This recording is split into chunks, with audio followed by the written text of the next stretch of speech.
ماشم در برابر اقوام نان دیگه نو سوزه کنته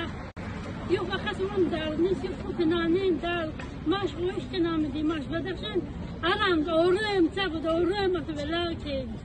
چیزر بیگناه خلق دیز گناسو یخشنید اکی برن قینین دی ماش خلق تمتی قین کنید چی جاتت بیگناه غدا و چی دن دیز خون ریزی چو وینا نکته و جواب کردید جماعت بدخشان از جو خلق بدخشان تبید در برابر کوام نانم دیزید و دستگیری کنید ماشم در برابر فوق جماعت مسکو و گرمان و کانادا خو ماشم اسنور یختو بروت و دو دتنام فکر جامس خو ماشم از دستگاه ضعیف دی کار نانم من ضعیف